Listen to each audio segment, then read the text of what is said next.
श्रावणात महादेवाच्या पिंडीवर लवंग वाहिल्याने काय घडते? लक्षात ठेवा, ही गुप्त माहिती आहे. लवंग कुठे, कधी आणि कोण ठेवतो यावर ठरते तुमचं नशीब आणि लक्ष्मीचं स्थायिक होणं. शिवपिंडीवर फक्त एक लवंग ठेवा आणि चमत्कार बघा. हा उपाय महादेवाला खुश करतो. श्रीमंतीसाठी गुप्तशास्त्र. लक्ष्मी येईल घरात आणि संकट दूर होतील. लवंगाचा रहस्यपूर्ण उपाय. महादेवाच्या शिवलिंगावर लवंग ठेवा आणि दारिद्र्य घालवा.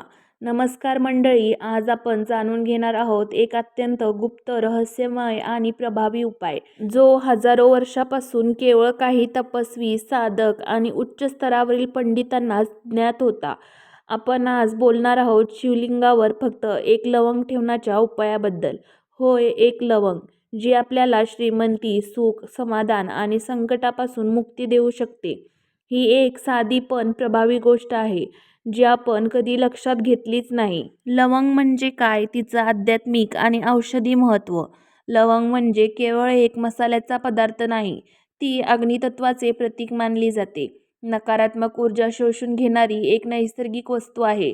तपश्चर्येत उपयोगी पडणारी आणि पवित्रता वाढवणारी औषधी वनस्पती आहे. प्राचीन काळापासून लवंगला उपवास, पूजा अर्चा आणि हवन यामध्ये वापरण्यात येत आहे. पण शिवलिंगावर लवंग ठेवण्यामागे एक गुप्त कारण आहे. शिवपिंडीवर लवंग ठेवण्यामागील गुप्त कारण. लवंगामध्ये प्रचंड ऊर्जेचे केंद्र असते. शिव म्हणजे ऊर्जा. लवंग ती ऊर्जा खेचून घेतं आणि आपल्या जीवनात बदल घडवून आणतं. आपल्या आयुष्यातील नकारात्मक ऊर्जा नष्ट करते. ही प्रक्रिया शिवतत्वाला जागृत करते.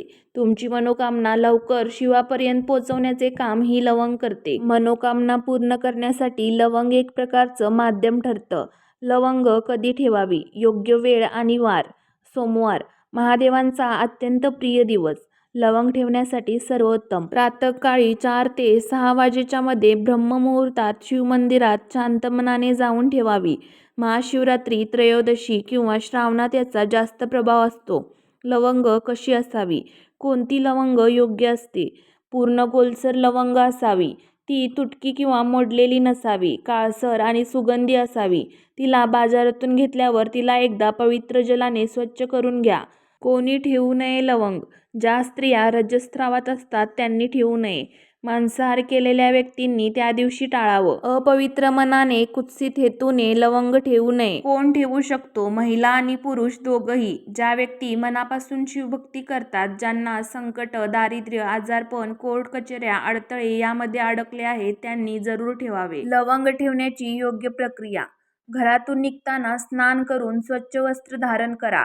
पांढरं किंवा भगवं वस्त्र अधिक योग्य मानलं जातं. 2 लवंगा एका बेलपानामध्ये ठेवाव्यात. शिवलिंगासमोर बसून ओम नमः शिवाय या मंत्राचा जप करा किमान 108 वेळा. त्यानंतर लवंग शिवलिंगावर ठेवून ही लवंग माझ्या सर्व संकटांना दूर करो असा संकल्प करा. बेलपत्र लवंगासोबत अर्पण करा. शेवटी अभिषेक करून कृतज्ञता व्यक्त करा. लवंगाचे फायदे. हे उपाय केल्याने काय होते? आर्थिक अडचणी दूर होतात. कोर्ट केस, वाद, शत्रू प्रवृत्ती नष्ट होते.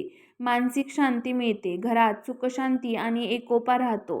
मनोकामना पूर्ण होतात. वाईट नजरेपासून संरक्षण मिळते. नोकरी, प्रमोशन, व्यवसायात यश प्राप्त होतं. पुराणामध्ये दाखले आहेत का? होय, स्कंदपुराण, लिंगपुराण आणि काही तांत्रिक ग्रंथांमध्ये असा उल्लेख आहे की लवंग, कर्पूर, लवण व चंदन हे महादेवाला प्रिय आहेत. काही सिद्ध साधकांचं म्हणणं आहे की जेव्हा त्यांनी पहिल्यांदा लवंग शिवलिंगावर अर्पण केली त्यावेळेपासून त्यांचं आयुष्यच बदललं. उदाहरणार्थ, काशीच्या एका तपस्वीनं रोज लवंग शिवलिंगावर ठेवण्याचा संकल्प घेतला आणि 21 दिवसात त्याच्या घरात स्थिर पैसा आला. एका साधिकेनं नवग्रह दोष निवारण्यासाठी लवंग ठेवण्याचा प्रयोग केला आणि तिच्या पतीला सरकारी नोकरी मिळाली. गुप्त उपाय. विशेष प्रभावी लवंग प्रयोग. लवंग आणि कापूर एकत्र जाळा शिवलिंगाजवळ. नकारात्मक ऊर्जा नष्ट होते. लवंग आणि गूळ. गोड संबंध, वैवाहिक सौख्य वाढतं. लवंग 21 दिवस ठेवून नंतर पाण्यात विसर्जित करा. ही प्रक्रिया धनप्राप्तीसाठी सर्वोत्तम. अशा प्रकारे लवंग ठेवल्याने काय बदल होतो? आध्यात्मिक उन्नती होते. नशिबाचा दरवाजा उघडतो. ग्रहदोष शांती मिळते. धनलाभाचे योग तयार होतात. शेवटचं पण सर्वात महत्त्वाचं, ही गोष्ट तुम्हाला कुठेही ऐकायला मिळणार नाही. ही माहिती सामान्य लोकांपर्यंत फारशी पोहोचवली जात नाही, कारण ती खूप प्रभावी आहे. जर तुम्ही ही प्रक्रिया मनापासून केली तर नक्कीच तुम्हाला शिवकृपा लाभेल.